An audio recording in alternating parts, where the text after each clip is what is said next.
itu bapakku tuh bangun. Bapakku keluar, Pak Putri, Pak pulang malam? Ya Pak, maaf Pak, saya malaman pulangnya. Saya takut banget Pak, untung Bapak keluar. Kenapa? Besoknya bapakku nyariin si Rizky.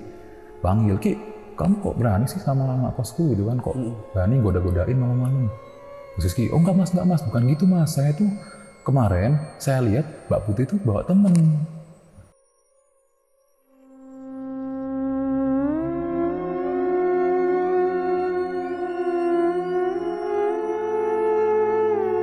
Waduh setan ini gitu kan. Dia lari. Karena saking paniknya ya, dia lari tuh melewati rumahnya sendiri. Oke. Bablasan ya. Ya. Sampai akhirnya ujung gang gitu. Dia noleh. Ternyata ada si cewek tadi masih ada. Posisinya tuh kayak gini. Kayak mau nyergap gitu. Jadi kayak orang ancang-ancang mau lompat lah gitu, mau hap gitu. Tapi jauh kan jaraknya tuh sekitar 100 meter lah kurang lebih. Dalam sekedipet mata, Om Surya tuh ngelihat kalau cewek itu betul kayak maju gini, tapi sekali lompatan dia udah di depan masuk Om Surya.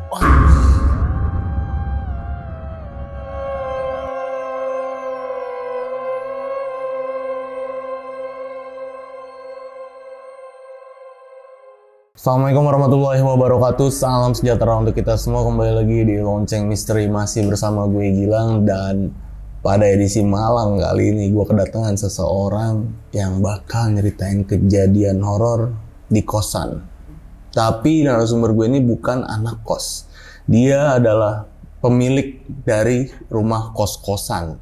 Di sebelah gue udah ada Mas Nocha. Mas, thank you Mas ya. Udah ketemu sama aku nih di Malang kali ini. Mas Nocha nih orang Surabaya. Jadi kemarin tuh kan aku ngajak Mas Nocha ya cerita ya. Mas, ayo Mas kapan ke Jakarta? Nggak ketemu waktunya. Akhirnya pas kita mau ke Malang, kebetulan inget Mas Nocha. Oh iya Mas Nocha di Surabaya deket. Akhirnya bisa ketemu nih. Sekarang Mas Nocha mau nyeritain nih Mas ya. Di rumahnya Mas Nocha yang itu di mana rumahnya Mas Nocha ini rumah kos-kosan ya? Iya, jadi di Surabaya itu rumah keluarga. Rumah karena agak gede ya, jadi rumah keluarga ini isinya ada 2 keluarga yang di situ, keluarga besar. Jadi keluarga kakek sama keluarga adiknya nenek di rumah itu, plus ada 6 kamar kos. Ada 6 kamar kos? Iya, 6 atau 7 gitu aku lupa. Itu tapi rame, yang isinya rame juga? Waktu itu rame karena harganya tuh cukup miring, cukup murah karena emang kosan murah lah. Dan itu deket sama kampus, satu kampus terbesar di Surabaya lah gitu. Situ. Itu dari tahun berapa Mas kalau boleh tahu Mas? Kos-kosannya? Itu dari 80-an kayaknya. Udah lama banget. Kenapa nih Mas? Kok bisa rumah kos-kosan ini angker Mas? Maksudnya dalam garis besarnya aja nih. Kenapa nih? Jadi memang dari awal rumah ini emang angker dan di tanah tempat rumah ini dibangun juga tanahnya juga angker karena dulu waktu renovasi tahun 1990 berapa ya? 7 atau 8 lah, lupa. Itu sempat renovasi kan, dibangun lantai 2. Nah, dan halaman tuh dibangunin halaman yang dikasih apa tuh? Dikasih keramik lah. Jadi bukan paving gitu, udah keramik full buat garasi parkir mobil dan sebagainya itu keramik. Itu di situ ditemuin beberapa buhul. Buhul itu apa ya istilahnya? Wujud fisik dari santet. Oh iya pernah dengar itu. Nah, jadi itu dikubur di tanah rumah itu. Itu banyak. Nggak tahu dari mana tapi. Jadi bentuknya kayak ada yang bentuknya kayak pocongan gitu, tapi isinya benda-benda aneh-aneh lah gitu. Oh banyak seperti ada itu. Banyak gitu loh di situ ternyata. Dan itu ya menyimpan misteri ya pastinya ya. Dan satu lagi rumah ini tuh dulu sering sampai aku waktu itu terakhir aku dengar ada itu SMP lah kayaknya. Sampai SMP itu masih sering dengar ada cerita dari keluarga aku ngelihat ada santet yang dikirim masuk ke rumah. Oke Mas, ditahan dulu Mas ceritanya Mas. Dan buat sahabat Lonceng nih yang penasaran sama ceritanya Mas Nocha ini wajib banget nonton video ini dari awal sampai habis, jangan ada di skip. Dan buat kalian yang belum subscribe Lonceng Misteri, buruan langsung subscribe Lonceng Misteri biar gue makin semangat ngasih konten-konten horor lainnya sama kalian semua. Yaudah Mas Nocha, langsung kita mulai nih Mas ya ceritanya.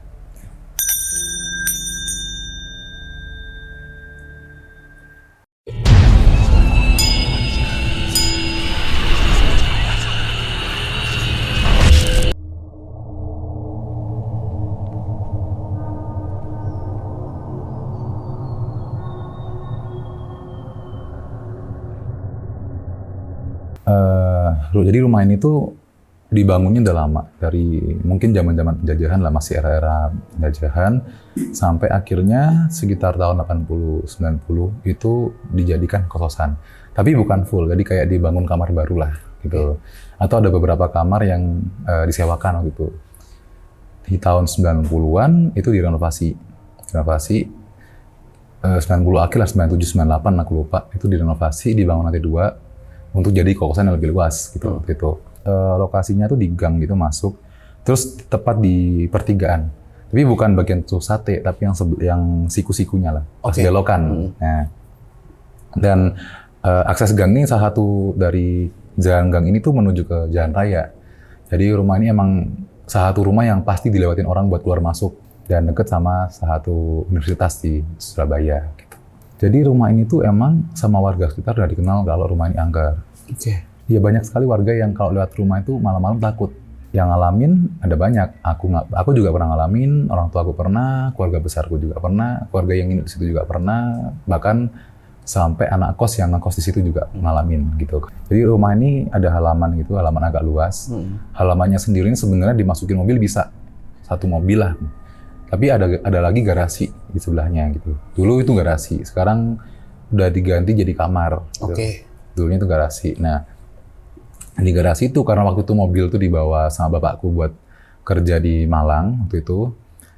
Ini kejadiannya tahun 2000-an ya. Aku masih SD. Nah, di situ tuh ada sepupuku, ada omku lah. Omku waktu itu omku ini masih jaraknya nggak jauh. Jadi aku SD, omku SMA. Jadi aku jarang manggil dia om, aku manggilnya Mas. Nah, sebut aja namanya Mas Alif lah.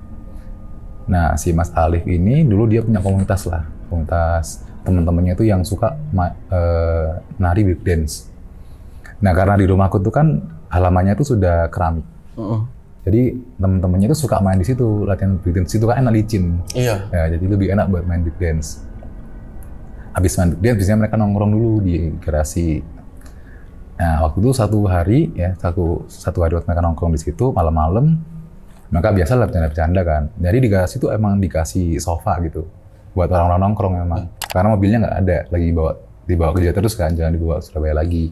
Nah, waktu itu mereka lagi bahas topik yang agak horor, bahasnya cerita hantu.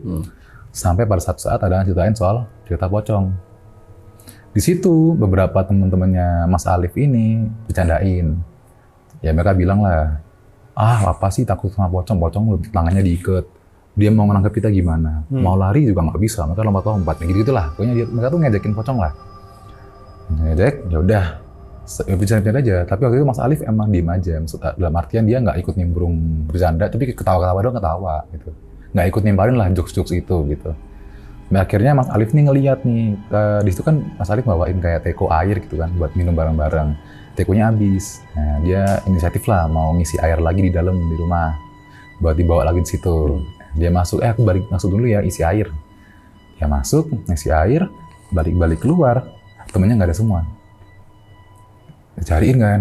Tapi zaman itu nggak ada HP ya, jadi mau nanyain juga bisa. Tapi karena sendalnya juga nggak ada, jadi dipikir pulang kali gitu kan. Udah dibiarin lah, dikunci pintu pagarnya, ya udah dia masuk lagi, selesai. Hari itu selesai tidur lah. Besoknya, Mas Alif ketemu lagi sama temen-temennya di sekolah. Nah, tanyain lah, tadi kemana? Kok aku keluar habis isi minum, kok udah hilang semua gitu kan. Temennya bilang, wah kemarin kita apes, kenapa gitu. Jadi habis ngejekin pocong, waktu Mas Alif masuk, saat mereka tuh ngeliat ke arah pintu gerbang masuk ya. Jadi pagarnya tuh pagar yang transparan, nggak ada tutupan sekali.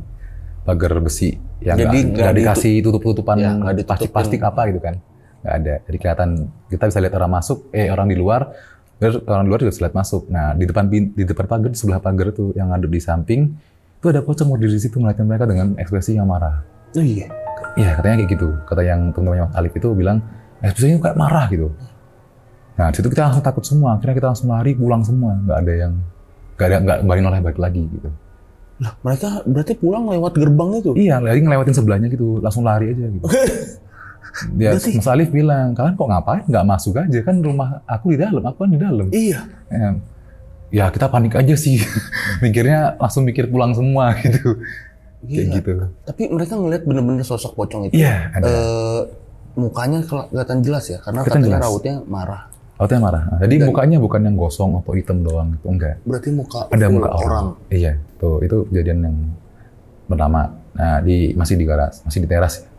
Nah, beberapa waktu yang lain, nah ini sekarang kita cerita ke salah satu penghuni tetap di rumah. Karena pocong ini kan sekali doang kelihatannya. Ini pun salah satu penghuni tetap di rumah yang area penampakannya tuh di area teras, garasi, sama di halaman. Pertama kali masih Mas Alif, sama kondisinya waktu itu lagi nongkrong bareng gitu. Cuman Mas Alif itu duduk yang di bangku yang paling pojok, di sofa paling pojok gitu. Sebelahnya ini sebenarnya kosong. Cuma tembok, lantai nggak ada apa-apa. Nah, mereka ngobrol-ngobrol lah. Temennya Mas Alif tuh ngobrol-ngobrol, tapi di situ Mas Alif ini anehnya kok dia tuh noleh ke arah yang kosong ini. Terus kayak seolah dia tuh ngobrol sama orang gitu di situ. Nah, lama-lama teman-temannya kan mulai khawatir ya, dalam artian ini nggak apa-apa nih anak ini, sambet kali ya gitu kan.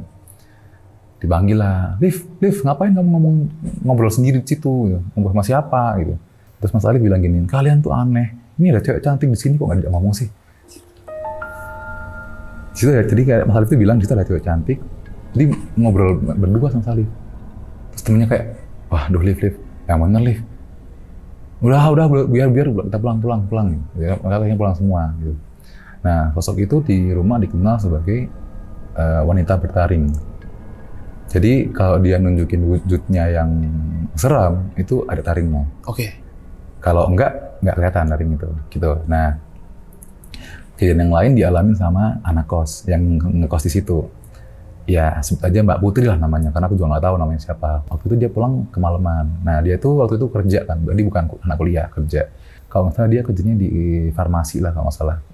Dia pulang malam, masuk, nah karena ada dikunci kan, digembok, dia tuh agak sungkan lah buat teriak-teriak manggil gitu kan, karena dia sendiri yang, karena pulangnya kemalaman gitu kan, dan nggak notice ke keluargaku dulu gitu kan. Dia tuh waktu itu pulang, dia berharap bapakku tuh waktu itu masih bangun, karena bapakku kan biasanya kan bergadang lah, nonton bola lah, nongkrong ngopi lah, ngerokok lah gitu kan. Kita waktu itu nggak ada, jadi akhirnya duduk-duduk doang di depan teras. Di teras itu ada pintu, jendela. Nah di sebelah pintu ada dua kursi. Satu kursi depan jendela, satu kursinya di sini. Juga depan jendela, tapi jendela yang kecil, jendela kamar gitu. Yang nggak lama setelah dia duduk, itu ada anak-anak kampung gitu yang pemuda-pemuda lah, rame-rame jalan gitu. Terus di depan itu pintu rumah, depan rumah, mereka tuh kayak noleh-noleh ke arahnya si Mbak Putri ini sambil kayak nyudutin gitu. Tapi bisik-bisik gitu kayak itu ada cewek gitu. Nah si Mbak Putri ini kenal salah satu dari mereka tuh, ada satu yang dia kenal. Ya sebut aja siapa lah ya. Rizky lah gitu. Sebenarnya Rizky lah gitu. Oh ada Rizky, tapi kan kok Rizky kayak gitu sih ke aku kan. Masih sama teman-temannya kok kayak gitu sih, kan aku udah kenal sama dia. Gitu. Selama-lama kok si pemuda-pemuda ini termasuk Rizky ini masuk ke rumah, masuk ini kayak mau datang si Putri. Si Putri ini udah takut, waduh aku diapa-apain nih gitu kan, takut kan dengan segitu gitu kan. Sampai tengah-tengah teras halaman ya, mereka tiba-tiba putar balik terus lari. Mbak Putri kaget loh, kenapa? Tapi larinya ini gaduh kayak wah gitu kan. Gara-gara itu bapakku tuh bangun, bapakku keluar, Mbak Putri, apa pulang malam? Aduh Pak, iya Pak, maaf Pak. Kan dia manggilnya itu bapak kan, karena bapak kos ini anggapnya kan. Iya Pak, maaf Pak, saya kemalaman pulangnya. Terus saya takut banget Pak, untung Bapak keluar. Oh, kenapa? Dia udah si Mas Rizky itu sama temen-temennya nggak tahu tadi mau ngapain saya takut gitu kan. Ya biasa kan dia karena udah parno gitu kan. Dia ngomongnya langsung ke arah situ gitu. Yaudah udah masuk. Besok saya tegur lah itu si Rizky. Masa sama anak kos sudah kenal sama saya juga kok masih berani ya gitu kan. Udah, Mbak Putri masuk. Udah tutup lagi, dikunci lagi udah. Besoknya bapakku nyariin si Rizky. Panggil, Ki, kamu kok berani sih sama anak kosku gitu kan, kok berani goda-godain malam-malam. Terus Rizky, oh enggak mas, bukan gitu mas, saya tuh kemarin saya lihat Mbak Putri tuh bawa temen, Mbak Putri kan pakai seragam putih celana hitam, sama temennya juga atasnya putih, bawahnya juga hitam, duduk sebelahnya tapi di depan di kursi yang depan jendela satunya, sebelah pintu yang sebelah sana. Jadi Mbak Putri di kiri, si ini di kanan, si cewek ini, cantik ceweknya Pak, saya tuh mau kenalan. Mau ajak kenalan doang, nggak ada maksud apa-apa mas. Beneran saya nggak ada maksud apa-apa gitu. Kalau saya deketin, kok giginya taring semua. Anjir. Jadi saya langsung lari lagi semua kabur gitu. Iya, taring semua. Iya, dia punya giginya bertaring gitu. Kayaknya taringnya sampai keluar dari mulut gini. Ada taringnya, jadi gitarnya panjang gitu. Kalau nggak salah tuh kayak gitu. Mereka takut, terus langsung lari. Tuh. Gila. Terus beberapa waktu kemudian, jadi di rumah itu di sebelah pagar yang tadi bisa dibuka buat mobil masuk, itu ada kayak pilar gitu. Di atas pilar itu dulu ada patung. Oke. Patungnya itu kalau tahu tahu E.T. nggak? E.T. itu karakter dari film jadul, namanya filmnya judulnya itu Extraterrestrial atau E sama T, E.T. gitu. Jadi patung itu dibuat sama salah satu adiknya nenekku yang nama Mahat. Dia bikin patung di situ, bentuknya E.T. tangannya kayak gini. Nah di tangan dikasih lampu, jadi kayak dia jadi lampu jalan. Artistik gitulah. Juga nggak ngerti kenapa kok milihnya E.T. yang kayak alien ya, kenapa nggak orang apa gimana gitu. Iya. Nah, ada temannya bapak, tetangga gitulah. Rumahnya tuh setelah rumahku, berapa rumah gitu. Sebut aja Om Surya lah, aku namanya Om Surya. Karena anaknya dia temanku gitu, teman main. Si Om Surya ini waktu itu belum nikah kan, jadi yang si Lajang, dia pulang tuh agak mabuk. Tapi dia mabuk, kondisinya masih cukup sober, masih cukup sadar. Jadi dia tuh jalannya nggak sembarangan, cuma dia emang habis minum. Ini yang bikin warga-warga itu setengah nggak percaya, tapi karena dia ceritanya tentang rumahku, mereka jadi percaya. Oke. Nah, waktu dia ngelewatin rumah, dia ngeliat ada cewek cantik berdiri di bawah lampu itu, di bawah patung itu, di depan, di luar rumah. Karena dia nggak pernah lihat cewek itu sebelumnya, dan waktu itu emang namanya om-om ya, dia emang genit-genit juga gitu kan. Digodain, "Neng, Mbak, cari siapa? Kok berdiri di sini sendirian? Nunggu apa?" Gitu. Jangan ngobrol, ya si cewek nyangutin juga. "Oh iya mas, nggak apa-apa, saya cuma duduk-duduk, berdiri di sini doang, nggak ngapa-ngapain, mau lihat aja." Terus si Om Surya ini nawarin, "Mbak, kalau gitu daripada di sini sendirian, ke rumah saya aja Mbak. Enak, kita bisa minum-minum." Gitu. Tawarin lah, ya biasa kan, om-om gitu lah, genit dikit. Diajak kan ke rumah, terus si cewek ini bilang, "Oh gitu ya, Mang boleh. Emang mas mau sama saya?" Nah waktu dia bilang gitu, si cewek ini senyum dan giginya kelihatan, taringnya panjang itu. Anjir. Nah, si Om Surya ngeliat itu langsung kaget kan. Waduh, setan ini gitu kan. Dia lari. Karena saking paniknya ya, dia lari tuh melewati rumahnya sendiri. Oke. Bablasan. Ya. Bablasan. Sampai akhirnya ujung gang kan, sampai ujung gang gitu. Tapi sebelum ujung gang juga pertigaan nih. Sebelum ujung gang, dia kan udah mikir, aduh kebablasan nih kejauhan, aku mau putar balik juga udah jauh gitu kan. Terus dia noleh dulu lah, barangkali udah hilang gitu kan. Dia noleh. Ternyata ada si cewek tadi masih ada, tapi dia kan di pinggir jalan nih. Kan di tengah-tengah jalan gang, posisinya tuh kayak gini. Kayak mau nyergap gitu. Jadi kayak orang ancang-ancang mau lompat lah gitu, mau hap gitu. Tapi jauh kan jaraknya tuh sekitar 100 meter lah kurang lebih. Di tengah jalan. Nah, dalam sekedipet mata, Om Surya tuh ngelihat kalau cewek itu juga kayak maju gini, tapi sekali lompatan dia dari depannya masuk Om Surya. Dia kayak langsung depan pas gini. Dengan posisi yang sama gini, kayak mau nangkep gitu. Om Surya kaget kan, dia langsung putar balik, lari, tapi karena panik banget kan, sampai ke pleset jatuh, pingsan. Wah, pingsan? Pingsan. Di tengah jalan, beneran di tengah jalan gitu, di gang. Iya, tapi zaman segitu kan jarang naik motor orang kan, jadi aman, nggak kelindes motor. Pingsan. Besok pagi subuh-subuh ada orang yang membangga saat subuh, lihat loh, kok ada orang di sini. Tapi kan karena biasanya ada begitu kan banyak orang mabuk kan, orang mabuk, jadi orang mabuk kali dibiarin. Habis pulang sholat subuh kok masih di sini, bangunin. Bangunnya dia kayak kagetnya tuh kayak bangun tuh kayak kaget, wah gitu, panik gitu kan. Terus akhirnya tanya, "Kenapa kamu?" "Tadi semalam ada ini," diceritain. Ya awalnya nggak percaya, tapi setelah banyak yang ngalamin ya, karena ada banyak yang ngeliat ada cewek di situ, akhirnya orang percaya.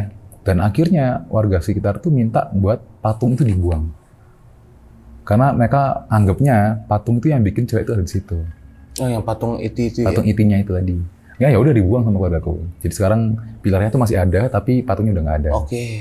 Tuh. Tapi pas Om Surya ngeliat itu, dia cerita nggak dia pakai baju apa sih ceweknya? Nah, ini aku sebenarnya diceritain sama bapakku. Bapaknya yang cerita bapakku sama Om Surya waktu aku pernah nongkrong bareng kan. Dia cerita bajunya tuh apa. Seingatku tuh baju merah, tapi aku nggak tahu. Ini aku nggak yakin 100% bener apa enggak. Kalau nggak salah tuh kayaknya kayak dress merah gitu, pendek. Sedengkul atas dikit lah gitu. Karena pas si Mas Rizky ngeliat kan baju putih, celana hitam. Ya. Nah, terus di sini tuh ada lagi satu cerita lagi. Jadi satu malam, aku kan waktu itu kamarnya pakai di kamar yang di daerahnya tadi, yang ada kursinya tadi, kamar depan lah istilahnya itu. Jadi di kursi yang tadi aku bilang tuh, yang didudukin sama sosok wanita bertaring ini, ada jendela, ada kamarnya di dalamnya. Nah di kamar tuh ada kamar kasurnya tuh pas nempel sama jendela. Posisinya kalau aku tidur di atas kasur atas sama kasur bawah, kasur yang ditarik gitu loh, dari kolong. Kalau aku tidur atas, aku noleh kiri ya jendela. Nah malam itu tuh aku kebangun jam 1:30 lah malam bangun. Aku waktu itu masih udah SMA apa SMP lah, aku lupa. Nah aku tuh entah kenapa aku iseng, aku pengen ngaji malam-malam. Padahal biasanya aku gak mungkin banget aku jam segitu ngaji lah. Ngapain kan? Mending aku sholat tahajud dulu baru ngaji gitu. Itu aku bangun cuma pengen ngaji, nggak pengen sholat tahajud. Tapi ya udahlah, aku nurutin keinginanku, aku wudhu di kamar mandi, balik masuk lagi duduk di kasur karena nggak pengen sholat dulu kan. Kalau sholat dulu kan kita duduknya di sajadah di lantai. Karena cuma mau ngaji doang, duduknya di kasur, nyanden sama tembok, sebelah kirinya jendela. Lagi ngaji, di ekor mata tuh kayak ada yang lewat nih, putih, seret gitu. Awalnya tak biarin kan, tapi lama-lama tambah cepet, seret gitu kan. Karena aku mulai takut, tak tutup Al-Qur'annya, aku ngelundung ke bawah, ke kasur bawah, ada adikku tidur di bawah. Dia bangun, "Kenapa Mas?" Aku cuma geleng-geleng, udah merem. Aku yakin 100% itu bukan manusia. Gak mungkin ada orang yang seperti itu, ataupun ada benda apapun juga kok bisa gerak sendiri gitu kan. Itu pasti bukan orang lah, itu sesuatu hal yang lain. Cuma kesalahanku waktu itu aku nggak bilang ke adikku itu apa. Aku cuma bilang enggak. Aku tidur aja, aku tidur, aku tiduran. Nah aku baru tahu pengalaman adikku ini waktu 2 tahun lalu. Jadi kita lagi di ruang tamu, ngobrol-ngobrol sama bapak sama adik juga. Terus adikku bilang, "Oh iya, aku ini cerita itu. Waktu kamu tidur ke bawah, karena aku nggak tahu kan apa yang terjadi, aku bangun. Aku lihat ke jendela, ada muka di situ. Ada cewek bertaring tuh. Tepat, jadi kalau aku masih duduk di kasur, berarti dia sebelah muka aku pas gini. Wah gila. Karena dia berdiri di luar jendela pas. Iya. Gitu.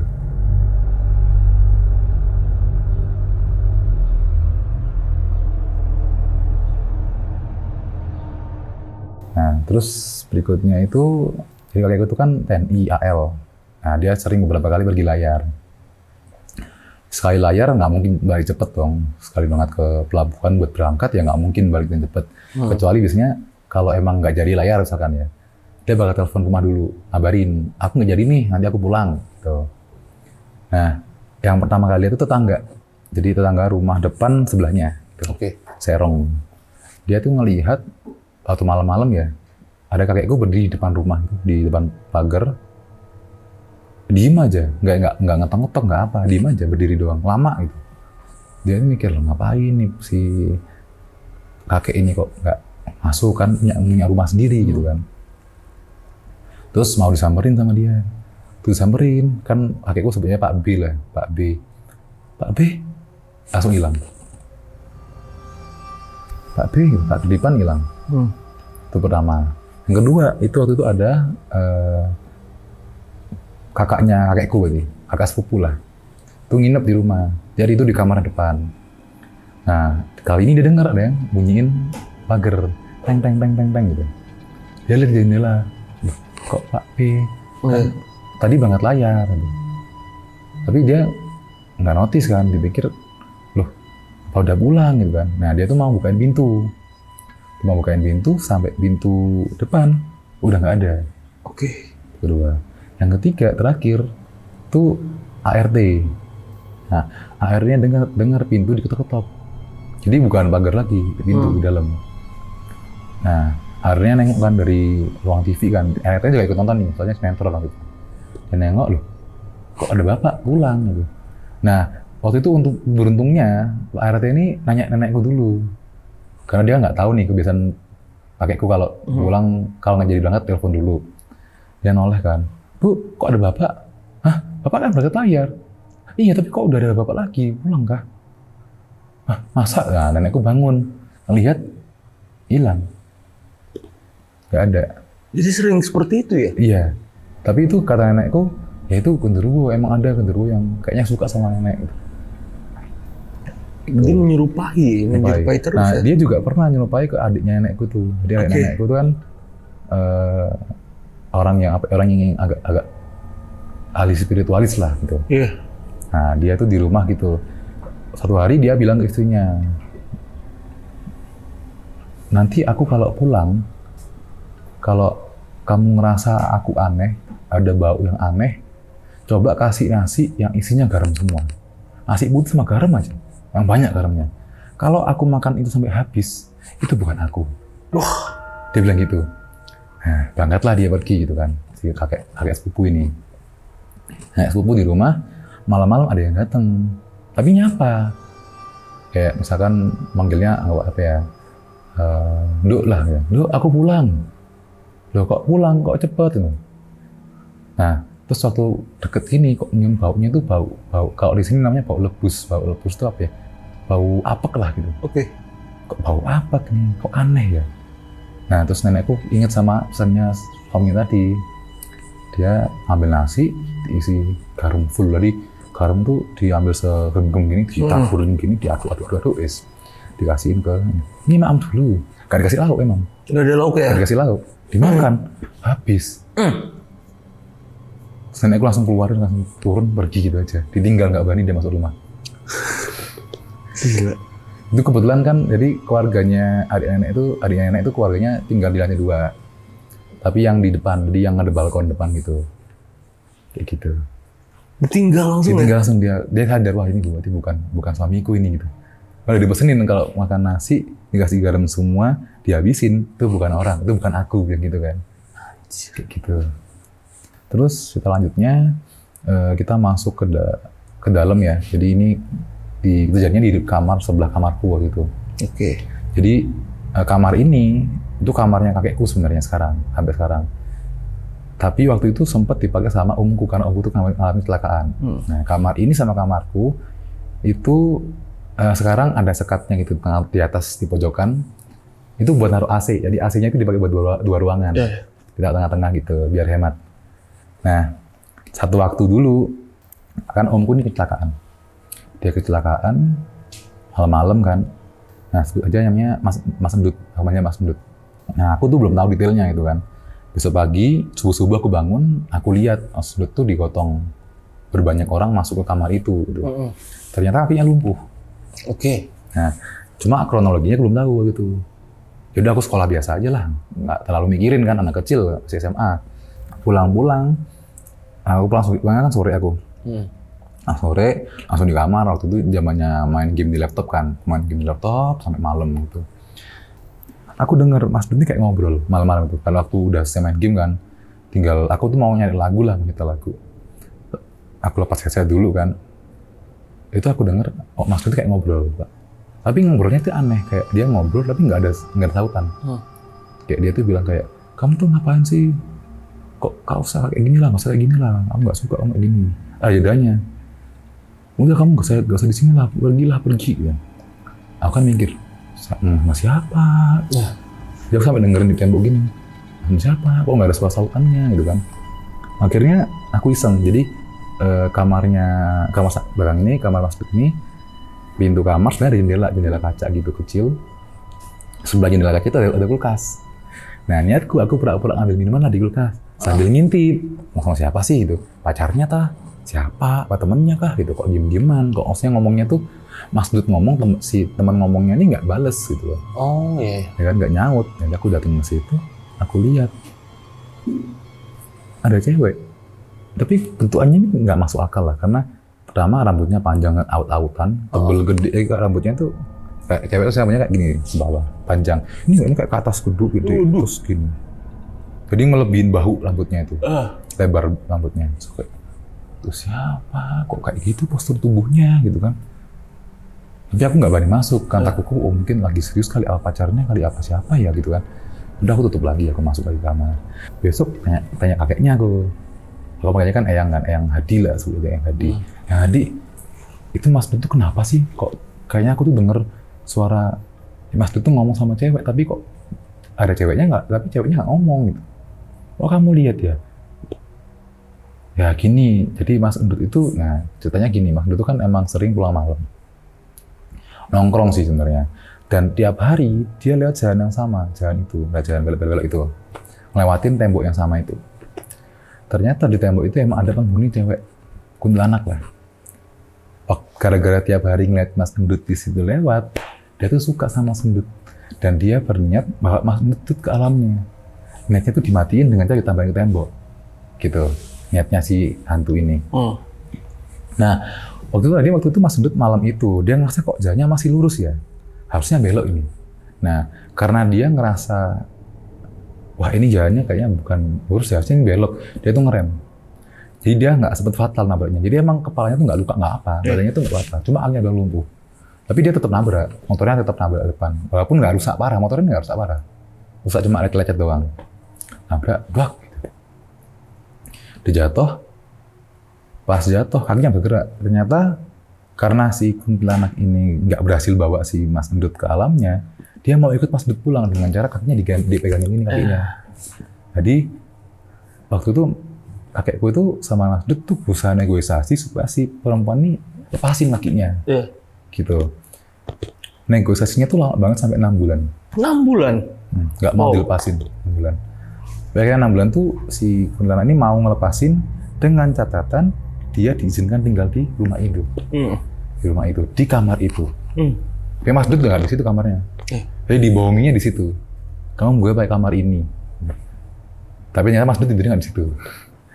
Jadi akhirnya nempatin kamarnya kakekku itu. Ini kakekku ini orangnya pemberani kan, orang TNI gitu kan. Jadi nggak takut dia, dan dia nggak pernah diganggu juga. Yang pernah diganggu itu bapakku. Yang aku cerita ada AC-nya kan, ada bolongannya. Bapak tuh di kamarku itu lagi pakai kasurku lah gitu. Aku lagi di luar. Nah, waktu itu emang bapakku lagi iseng aja tiduran biasa. Gitu. Nah, di AC itu kan AC lama, AC lamanya dulu, sebelum AC yang baru ya sekarang, itu tombolnya tombol manual. Tombol on off-nya itu bukan remote. Jadi ada tombol gini di tembok, kayak saklar lampu gitu, tapi gede. Dan itu kabel diikat doang. Jadi bukan dipaku gitu, nggak nempel. Jadi dia bisa diangkat gini buat diketok-ketok juga bisa. Nah, bapakku lagi tiduran, dia dengar itu diketok-ketok, tok gitu kan. Nah, bapakku kan mikir, siapa gitu kan. Dia lihat dari lubang ventilasi, lubang sambungan itu, ada tangan putih. Megang itu diketuk-ketuk gini. Masalahnya, jarak dari lubang itu sampai ke saklar itu 1,5 meter. Satu tangan. Tangannya berarti 1,5 meter panjangnya. Iya, panjang banget. Iya. Tangan putih itu, tek. Jadi dia tadi bapakku noleh itu masih ada tangannya masih gini-gini. Bapakku kan, astagfirullah gitu kan. Tapi bapakku juga sambil astagfirullah, habis itu bilang misu juga, cuk, astagfirullah jancuk gitu. Masih tarik, tangannya tarik.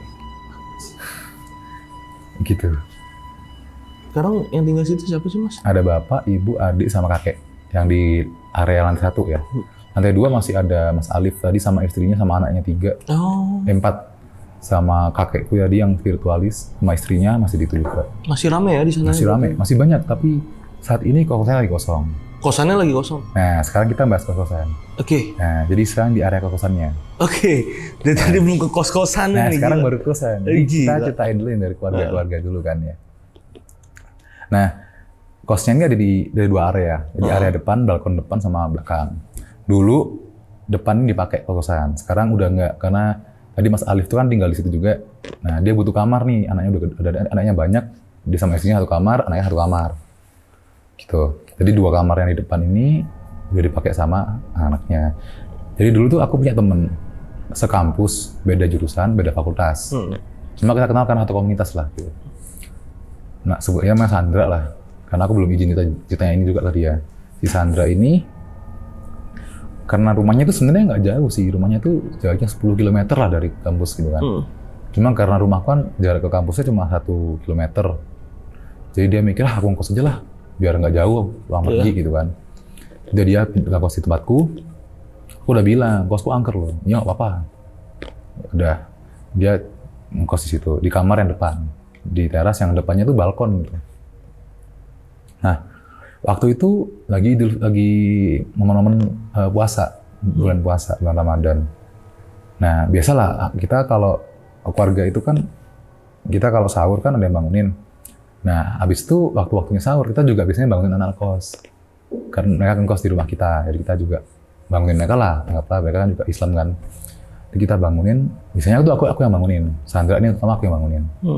Aku naik gitu kan, kata-kata, Sandra nggak sahur. Yo, kalau dia emang lagi nggak sahur, nggak puasa ya dia bilang malamnya biasanya, aku nggak puasa ya, jangan bangunin. Oke. Nah, satu hari aku tuh kayaknya malamnya kasihan main nge-game, jadi aku bangun sahurnya telat. Dan ibuku juga nggak ngeh nih kalau belum bangunin anak kos gitu kan. Jadi waktu aku bangun udah deket-deket imsak kan, itu bangun tuh anak kos cepetan bangunin gitu. Kasihan belum makan nanti, belum beli makan dulu gitu. Udah aku naik ke atas kan ke pos Sandra, Sandranya udah bangun, udah beli makan bahkan. Oh tumben kamu udah bangun, biasanya dia tuh nggak pernah bangun dulu baru bangun dia. Iya nanti aku cerita, ya gitu bilangnya. Kok cerita, ini ada apa nih gitu kan. Nah ternyata waktu besok kan tuh dini hari ya, berarti sorenya itu dia baru cerita. Semalam tuh aku kan mikirnya pasti kamu bangunin kan, jadi aku tuh nggak pasang alarm, nggak apa-apa lah. Percuma aku pasang alarm juga bakal bangun gitu. Nah waktu malam itu kok aku ada yang nepuk di kamar, dia nepuk loh. Aku tuh awalnya kayak nggak ngeh kan, apa sih gitu. Terus dia langsung melek kan, di situ depannya ada bapak-bapak pakai sorban gitu putih, serba putih, mukanya rata, kelihatan mukanya nggak ada gitu. Terus waktu Sandra lihat gini langsung hilang. Terus aku bilang, wah itu baik tuh kamu bangunin sahur. Kalau gitu kamu pasti nggak puasa sekarang. Itu pertama. Nah, masalah lainnya itu di belakang sekarang.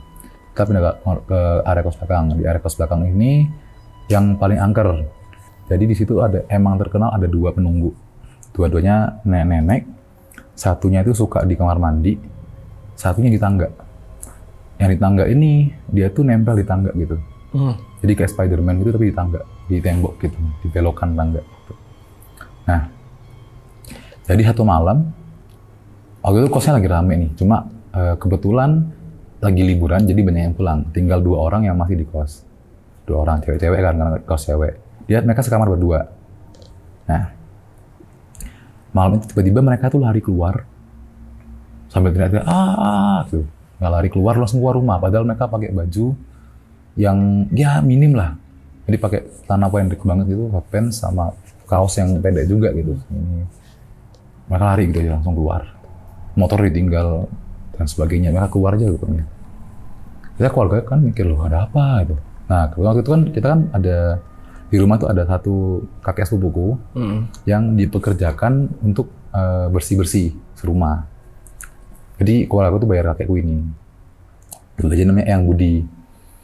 Nah Eyang Budi ini kamarnya di lantai 3. Di area yang nggak jadi dibangun, ada satu kamar, dia tinggalnya di situ, kamarnya di situ. Dan Eyang Budi ini terkenal orang yang paling pemberani di rumah. Karena dia tinggalnya di situ sendirian gitu. Nah Eyang Budi ini ngecek lah ke atas, ini 2. Ngecek, lama dia turun lagi, kenapa emangnya? Nggak apa-apa, udah nggak usah naik. Gitu, udah selesai. Besoknya pagi ya, sebelum aku berangkat sekolah, mbak tadi tuh pulang, mbak kosnya pulang. Terus ternyata setelah aku pulang sekolah, aku udah tahu kalau mbak kosnya pindah. Di waktu mereka pulang tuh mereka beres-beres terus aku pindah. Hari itu juga. Terus akhirnya karena aku deket sama Yang Budi kan, aku tanya, Yang Budi, kemarin tuh kenapa sih? Itu 2 anak kos tuh jorok. Loh, jorok kenapa? Jadi di kamarnya dia ternyata itu ya maaf ya, ini pakaian dalam tuh cecer, bersih dan kotor, nggak tahu yang mana.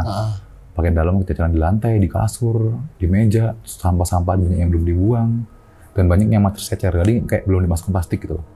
Di botol-botol kosong, sampah snack-snack yang kosong, ditaruh di lantai gitu aja. Nah, jadi terkenal di rumahku itu area kos ini, kedua penjaganya yang perempuan, nenek-nenek 2 itu, sama-sama suka bersih. Nah, Yang Budi bilang, aku nggak tahu ini mereka diganggu sama yang mana, tapi pasti diganggu. Mereka ini yang jaga ini nggak suka kotor nih gitu. Nah, beberapa waktu kemudian, waktu aku masuk kuliah, aku tuh masuk ke organisasi film lah, gitu. Jadi waktu itu aku mau bikin film pendek kan di rumah. Kebetulan karena waktu itu kosnya lagi kosong, belum ada yang nyewa. banyak kos aja lah, kita bikin film di kos gitu kan, area yang bebas. Nah waktu itu kita bikin adegannya tuh rumahnya orang yang miskin banget sampai akhirnya cuma dilapisin koran lah, temponya tuh dikasih koran gitu, biar kita miskin padahal ya aslinya enggak gitu kan. Jadi kita tempelin koran satu ruangan buat syuting lah, sampai lantainya juga kasih koran. Nah karena kita waktu itu kan masih amatir ya, jadi proses syuting itu lama banget karena ya banyak ngobrol, banyak bercanda, nggak selesai, banyak yang harus retake ulang gitu kan. Jadi kamar tuh kita biarin seperti itu selama seminggu. Dan itu kan ya bisa dianggap kotor juga kan, jadi kamarnya dikotor, ya berantakan gitu kan. Nah, jadi ternyata selama syuting itu, keluargaku yang lain selain aku, tuh dimimpiin sama nenek-nenek dua yang makin marah. Oh, Dimimpiin. anjir. Serumah, jadi bapak aku kena, ibuku kena, nenek-nenekku kena. Semuanya ya? Iya, kakekku nggak, aku sama kakekku nggak, adikku juga nggak. Banyak, jadi sampai akhirnya satu hari nenekku inisiatif mau nyapu adiknya nenekku ini. Mau tak sapuin lah, paling nggak, walaupun belum bisa bersihin semua, kan aku bilang jangan dibersihin dulu, itu kan buat syuting, nanti takutnya kalau dilepas nanti berubah lagi, harus pasang lagi lamanya ini. Dia mau nyapu doang lah, yang paling biar agak bersih gitu. Dia naik ke atas bawa sapu.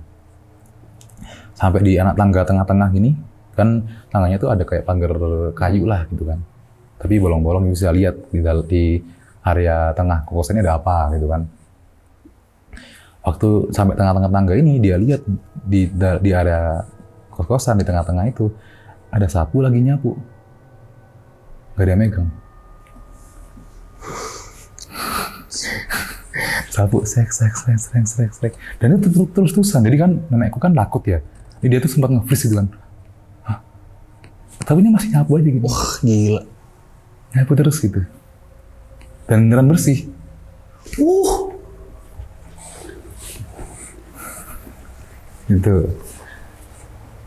Itu beberapa kali. Jadi kayak setiap kali ada cerita kayak, wah tuh kamar kos nggak dibersihin gitu.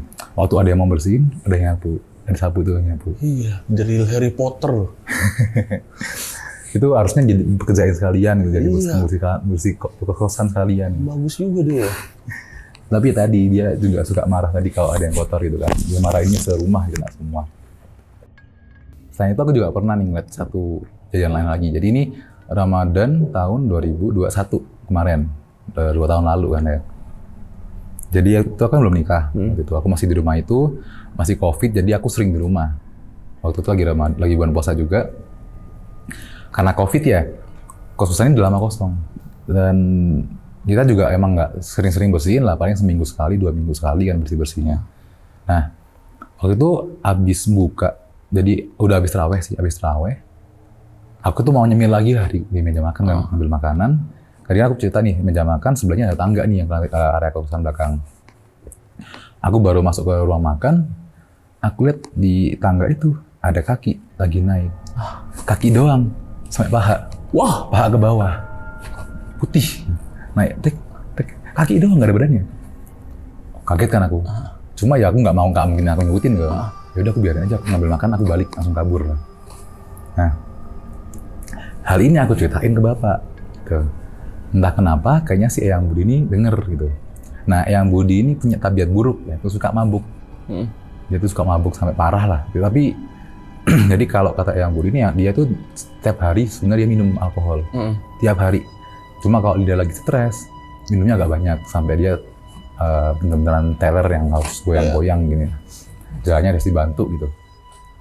Nah, dan waktu itu ada anaknya si Eyang Budi yang lagi nginep, dan dia tidurnya juga di kamarnya Eyang Budi berdua. Nah, jadi karena anaknya belum pulang nih, masih kerja gitu. Eyang Budi ini dengan kondisi mabuk ya, dia pengen bawain makan buat anaknya nanti waktu sahur, biar nggak usah turun gitu. Kebetulan ada aku di situ, lagi ngambil makan juga. Terus dia bilang, di rumah kan aku panggilnya Feb ya, bukan Noca. Di rumah kan panggilnya Feb. Feb, bantuin Eyang naik ke atas, bawain nasi sama air minumnya ya. Gitu. Jadi dia mbak minum botol gede, tapi bukan botol sih, gelas, nggak ada tutupnya. Jadi takut tumpah juga gitu kalau senggol. Jadi nggak mungkin dia bawa sendiri. Piring juga dia ambil piring yang kaca. Nggak lucu juga, kalau jatuh juga nggak lucu nih gitu kan. Udah aku bawain lah. Sebenarnya nggak mau nih, karena pertama aku harus ngeliatin area kos, karena dia kamarnya lantai 3. Lewat kos tuh bisa emang tembus. Nah, aku tuh nggak feeling sebenarnya. Aduh, aku malas lagi habis lihat kaki lagi kemarin gitu kan. Naik lah. Nah, yang Budi ini kan, aku bilang tadi kan, dia pemberani nih. Dan dia tuh bisa lihat sebenarnya. Cuma dia tuh nggak pernah bilang. Kecuali saat mabok. Oke. Kalau mabok diumbar, dia lihat apa aja disebut gitu loh. Nah, di tengah-tengah tangga nih lagi naik lantai 2, dia bilang, Feb, kemarin tuh yang kamu lihat tuh bukan orang asing. Itu nenek buyut kamu. Masa? Kayak yang dia bilangin gitu, aku nggak tahu bener apa enggak ya orang mabuk, tapi dia orang mabuk emang kayak gitu dia. Maksudnya dia tuh setiap mabuk ada hantu apa tuh dia pasti bilang, percaya sama saya tuh kenal sama semuanya di sini, terus teman saya semua ini, kayak gitu dia bilangnya. Lagi mabuk tuh. Mabuk. Iya. Ya, tapi dia nyebutnya tuh bukan hal yang, maksudnya masa iya mabuk tapi ngomong hantu dengan jelas gitu loh. Maksudnya kan, wah takut, enggak takut sama sekali. Dia bilang, teman-teman saya kenal itu yang itu di kamar mandi, ini yang di sini, disebut itu. Wah gila. Katanya yang Budi ini, emang sosok yang di belakangnya tadi itu mirip banget sama nenek buyutku, sama ibunya yang Budi ini. Emang mirip banget, dan itu katanya yang Hadi tadi, yang Hadi Tulis itu kayak pegangannya nenek buyutku dulu, yang masih berusaha nungguin keluarganya gitu loh, situ. Nah, yang Budin juga pernah dulu soalnya waktu pertama kali tinggal di rumah, kan dia di lantai 3 tuh kamarnya, dia didatengin, dibawain pisang satu gepok pisang, dikasih gitu, sama 2 nenek-nenek ini tadi. Ya diterima, dimakan, ya pisang asli gitu. Padahal ya itu kan bukan manusia yang ngasih gitu. Yang Budi makan aja. Dan yang Budi ini emang kalau mabuk emang kayak gitu sih, beneran. Pernah juga aku nganter dia malam-malam, tapi lewat depan ya, tangga depan waktu itu. Dia bilang, minggir. Ini cucuku mau lewat. Kayak gitu. Yang nganter ini takut gitu loh. Nah, sekarang kita pindah ke kamarnya yang Budi. Kamarnya yang Budi ini salah satu spot serem juga. Karena kamarnya yang Budi ini sering pinjam tidur sama sosok kayak raksasa gitu, gede. Jadi ini pernah aku ceritain ke temanku yang bisa lihat, dan temanku tuh bilang itu bukan genderuwo. Awalnya kita keluarga tuh mikirnya itu genderuwo, karena gede gitu kan. Enggak, ini bukan genderuwo, ini raksasa. Dia nggak berbulu gitu, ya kayak raksasa gede aja gitu. Dan itu rumahnya dia yang asli itu ada pohon besar dekat rumah tuh, pohon kayak mangga gitu, gede banget. Dia tuh tinggalnya di situ sebenarnya. Di rumah tetangga itu yang ada pohon mangganya. Tapi dia entah kenapa suka banget tidur di kamarnya yang Budi ini. Jadi sesekali kita sering lihat yang Budi itu tidurnya di balkon, kayak di depan bambu gitu, tidur situ. Nggak ada apa-apa tidur situ. Kalau tanyain, kenapa kok tidur situ? Biasa kamarku dipinjem, kayak gitu. Pinjem siapa? Ya itu, pinjem pokoknya gitu. Nah, pernah satu hari bapakku itu dimintain buat manggil yang Budi. Nah, bapakku ngira yang Budi lagi di atas. Naiklah ke lantai 3. Jadi kamarnya tuh kalau di posisi dari tangga depan ya, ke tangga belakang kan tangga biasa nih. Itu ada pintu, depannya udah kamar. Kalau dari tangga depan, itu harus muterin kamarnya dulu gini. Kayak begini. Nanti aku gambarin lah caranya. Nah, bapakku tuh baru sampai sampingnya kamar itu gitu, belum sampai depannya. Habis itu sambil manggil-manggil kan, makanya Pak Le kan kalau apa, Pak Le gitu. Belum waktu sampai samping itu, dia dengar suara orang ngorok yang kenceng banget sampai tanah itu getar. Jadi kayak gempa gitu. Jadi kayak gitu. Beneran getar-getar itu. Jendela yang kaca gitu juga kayak getar-getar gitu. Ada suaranya kan jendela kaca yang bisa dibuka. Kayak gini loh, kayak Victoria Bin gitu. Yang bisa jendela tua gitu lah. Itu getar. Aku langsung lari kan, turun. Ternyata yang Budi lagi di bawah. Loh, tadi sampai cariin kemana gitu. Tadi aku ke atas nggak ada. Kamu jangan ke atas. Kamarnya lagi dipakai. Gitu, yang Budi bilang. Nah, lain waktu, pernah kamar itu waktu yang Budi lagi pulang kampung ya. Yang Budi itu rumahnya nggak di Surabaya sebenarnya, di Gresik. Cuma dia ke Surabaya tadi karena ada kerja diperjakan jadi yang bersih-bersihin rumah kan. Sebulan sekali, selama seminggu dia pulang ke Gresik. Waktu dia pulang, nah ada anak tetangga gitu, yang suka main ke rumah, dia pengen nginep di sini. Nah kamar yang available ya kamarnya yang Budi itu. Tanyain, kamu berani nggak gitu? Wah beranilah, gampang. Dia ini emang anak yang tatoan gitu, kayak main anak jalanan lah gitu kan. Sering nggak pernah pulang, sering pergi jauh-jauh gitu lah. Dia tinggal situ, dia bawa baju lah banyak gitu kan ke situ. 1 hari, 2 hari, 3 hari nggak ada gangguan, bisa aja. Hari keempat, malam-malam temennya ngajak, ayo main Malang yuk sehari. Besok siang pulang. Ya udah gas. Aku nggak ambil baju dulu ya bentar. Karena kan Malang kan dingin ya. Jadi dia pikir aku butuh jaket nih. Jaketnya ditaruh di kamarnya Eyang Budi tadi. Malam dia naik ke atas kan, mengambil baju, dia ambil jaket. Sampai depan pintu kamar, ada suara orang yang kayak apa ya? Kayak menghardik gitu, kayak dari dalam kamar. Yang kenceng dan kayak tadi tuh, suaranya sampai bikin tanah getar, lantai itu getar. Wah dia kaget kan, takut lari lagi turun. Di bawah ada Eyang Hadi, yang spiritualis. Yang Hadi ini nggak sepemberani Yang Budi. Jadi waktu itu, Pak Hadi bantuin ke atas, aku mau ngambil jaket, temenin gitu. Yaudah yuk ayo, naiklah berdua. Waktu sampai depan pintu, lagi kan, si Mas ini, kerja Mas Ipul lah, si Ipul ini, itu Pak, suaranya di sini nih. Dia noleh, Pak Hadi udah turun lari. Pak Hadi takut, Yang Hadinya takut lari, ditinggal dia. Jadi bahkan orang yang ahli spiritualis nih, yang dia itu Yang Hadi ini sampai sering nangan santet soalnya, itu nggak berani sama masuk ini. Ya udah akhirnya si Mas Ipul ini nggak jadi berjaket, dia udah dingin-dinginnya kemana gitu. Nah, kamarnya Yang Budi ini emang benar-benar jadi saksi banyak hal yang aneh. Salah satunya itu sosok-sosok santet yang dikirim ke rumah. Jadi emang rumah ini emang sering dikirimin santet. Biasanya tuh ada bola api gitu terbang, lewatin mau masuk rumah. Nah, katanya orang Jawa, kalau ada santet dikirim, kalau ada yang lihat, itu santet bakal meleset, nggak sasaran. Jadi pernah satu kali, santet itu meleset. Jadi Eyang Budi tuh lihat santet kan. Jadi Eyang Budi ini emang tiap malam dia tuh nongkrong itu di atap itu ngeliatin sekitar, karena dia khawatir ada serangan masuk. Gitu. Memang karena ada keluargaku tuh sering dikirimin lah, karena mungkin iri ya, karena posisi kakek kan dulu TNI gitu kan. Banyak yang iri mungkin, kita nggak tahu lah gimana. Si Eyang Hadi ini tahu sebenarnya siapa, tapi dia nggak pernah bilang. Nah, Yang Budi lihat nih, waduh, santet nih gitu kan, ada api ini. Waktu itu udah deket hilang.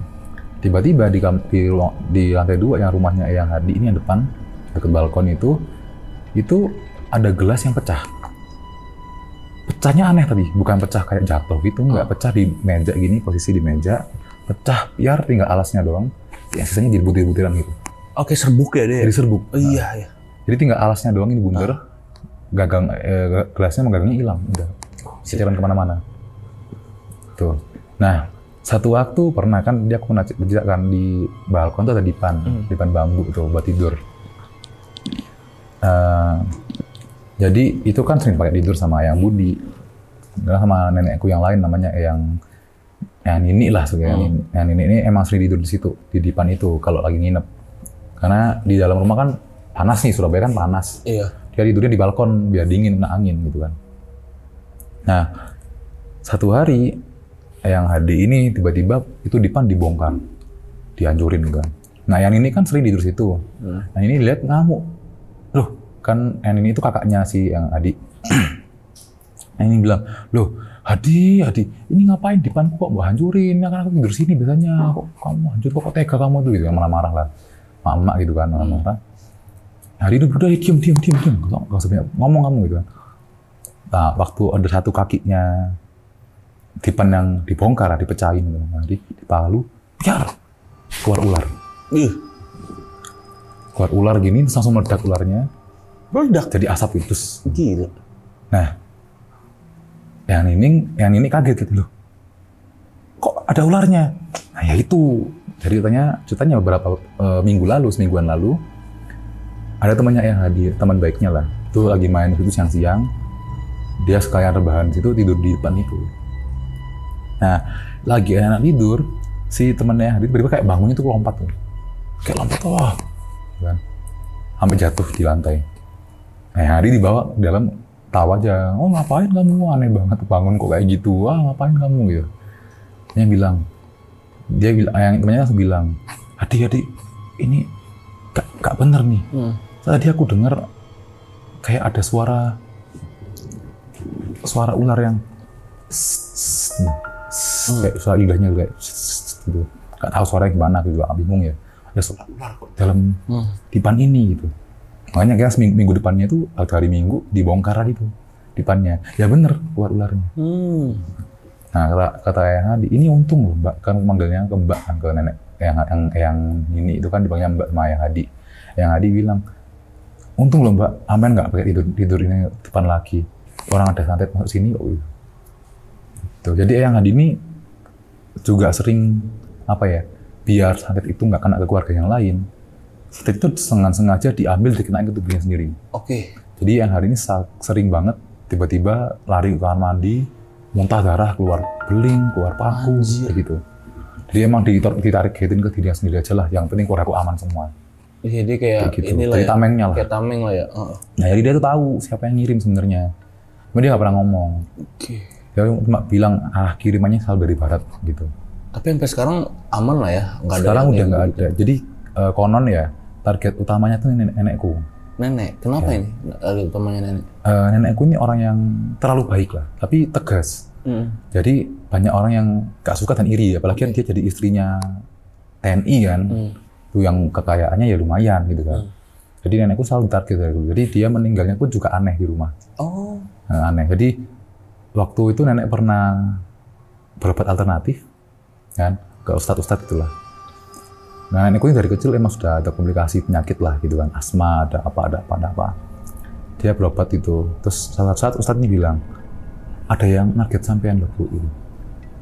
Pokoknya ibu setiap malam sebelum jam 10 malam jangan tidur. Misalnya gitu, jangan tidur. Jadi setiap hari si nenek yang ini tiap hari itu nemenin. Sampai satu hari dia tuh kesirep lah ya, kayak nenekku tuh nenek ini mau ke rumah tapi nggak jadi gitu. Kayak males sekali nggak wis nggak apa-apa. Nenekku dia ketiduran. Jam 7 tiduran. Jam 10 bangun langsung sesak napas, tapi sesak napas beda. Dan malam itu meninggal nenekku. Kayak gitu. Meninggalnya ini ya? Aneh, karena emang kayak diramalkan sama ustadznya juga. Pokoknya ibu jangan sampai tidur jam 7 sampai jam 10 malam. Tidurnya harus setelahnya itu. Jangan meninggalnya di rumah itu ya? Di rumah juga. Jadi ini tuh asal rumahnya ini. Jadi rumah ini tuh dimilikin sama orang yang bernama, sebut aja namanya Gatot dulu. Gatot ini salah satu orang yang ikut berjuang dalam perang 10 November waktu itu. Oke. Di Surabaya. Pak Gatot ini ya? Pak Gatot ini, ya. Beliau itu tuh teman dekatnya si Bung Tomo lah waktu itu. Yang bantu juga waktu itu di orasinya tuh juga di situ bantu melindungi dan posisinya sebagai tentara. Nah, rumah itu dulu sebelum jadi rumah itu rawa. Rawa-rawa, tanah kosong. Di seluruh area kampung itu dulu rawa-rawa. Rumah ini bukan rumah pertama sih, tapi tanah itu dulu ada gubuknya, tanah rumah ini. Ada gubuk yang dimiliki sama Pak Gatot ini tadi. Nah, jadi gubuk itu dulu dipakai rapat sama pejuang gerilya waktu zaman Belanda. Waktu zaman jajahan Belanda itu pakai gerilya. Pak Gatot ini orangnya punya kesaktian. Waktu itu ternyata dari teman-temannya ini satu yang berkhianat, laporin ke pasukan Belanda ada rapat rahasia nih di sini. Nah, jadi temannya datang sama pasukan Belanda sama kayak komandannya lah, gitu kan, buat ngerebek. Di dalam Pak Gatot dan temannya itu panik kan, tapi Pak Gatotnya tenang-tenang aja. Pak Gatotnya bilang gini, udah kalian semua diem, jangan gerak. Kalau mau gerak, 1 langkah, jangan bersuara. Kita nggak bakal ketemu. Tuh. Tadi ada tentara Belanda yang maju kan, akhirnya kan udah diancam nih, ayo ngaku keluar kalian. Gak ada yang keluar, masuk satu pasukan kan, buat ngecek. Gubuknya kecil, cuma cukup buat 10 orang lah mungkin waktu itu. Nah, waktu tentara Belanda itu masuk, nggak ada orang dalamnya, kosong. Tadi digeledah, jadi kayak dia masuk pelan-pelan ini kan, ngecekin gini, nggak ada siapa. Padahal di situ banyak orang, 10 orang lebih gitu. Jadi katanya Pak Gatot nih, dia yang di situ selama nggak gerak lebih dari 1 langkah, nggak bakal kelihatan. Jadi kalau mau geser kan dari Belanda mau lewat ini kan, kita harus geser 1 langkah nih, biar nggak nabrakan sama tentara Belanda ini. Mundur 1 langkah, set, udah nggak kelihatan, gitu. Nah salah satu habis itu rumah itu kan tanah itu jadi rumah setelah lama jadi rumah di zaman tahun 40-50-an lah mungkin ya kan, zaman penjajahan jadi rumah. Nah tahun 97 tadi kan direnovasi, rumah itu direnovasi, dibangun kosan tadi yang jadi kosannya duluan dua kamar doang di depan jadi 4 kamar di belakang. Dibangun area teras yang awalnya tanah diganti keramik. Waktu itu digali sekalian buat dibersihin lah, kayak dikasih pondasi baru lah di bawah gitu kan. Itu dibersihin, ternyata di dalam tanahnya itu banyak sekali buhul. Ya. Nah, buhul itu semacam apa ya, media untuk media santet lah ya. Media santet, media ilmu-ilmu gaib lah gitu. Yang punya macam-macam gitu. Jadi katanya satunya tuh buhul itu bikin pelindung di rumah gitu. Oke. Waktu itu karena untuk zaman perang mungkin butuh gitu kan, untuk pelindung rumah dan sebagainya. Nah mungkin itu juga yang membuat rumah ini tuh jadi tempat yang angker gitu, karena pertama ada buhul tadi, terus sering ada serangan santet yang mungkin sosok santet tadi itu yang dikirim mungkin nggak balik lagi ke orangnya, ya kan, kita nggak tahu. Dan juga daerah itu memang dari awal juga udah dulunya rawa-rawa, sejarahnya banyak dan dulu juga buat perang daerah itu. Dan buhul-buhulnya tuh memang macam-macam. Jadi ada yang kelihatannya untuk perlindungan, ada yang kelihatannya untuk serangan gitu. Kayak gitu. Dan saat itulah sampai saat ini ya rumah ini masih angker. Terakhir tuh masih banyak suara-suara aneh karena sekarang kawasan juga masih sepi lagi. Kemarin sempat ada yang nempatin sebulan pindah semua. Itu kosan tuh? Iya, takut soalnya. Jadi sekarang kosong loh kosan? Ya, pokoknya di kosan tuh anak kosnya tuh punya satu aturan wajib, yaitu kebersihan sama rajin ibadah. Tapi masih jadi kos putri sekarang? Masih kos putri. Masih kos putri aja? Masih kos putri. Jadi dulu tuh pernah ada satu anak kos putri yang cewek ya, yang paling lama, paling awet. Tapi dia tuh tiap hari mengaji, sholatnya rajin, bersihan, itu nggak diganggu sama sekali dia emang. Dia tanyain, pernah nggak kamu ada gangguan di kosan itu kan? Nggak pernah Bu, saya nggak pernah ngalamin apa-apa kok.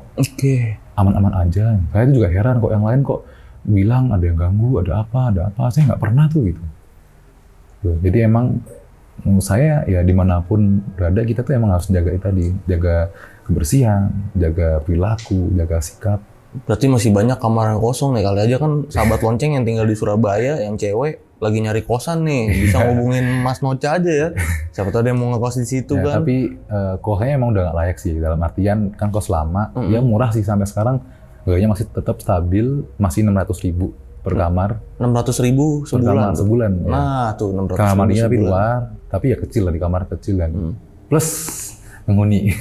Nah tuh, deket kampus kan tapi? Dekat salah satu kampus. Salah satu kampus, ya. Itu biasanya jadi daya tarik nih deket kampus. Iya. Ya untuk yang butuh yang harganya murah. Yoi. Siapa tahu kan. Hubungin Mas Nocha nanti ya Mas ya.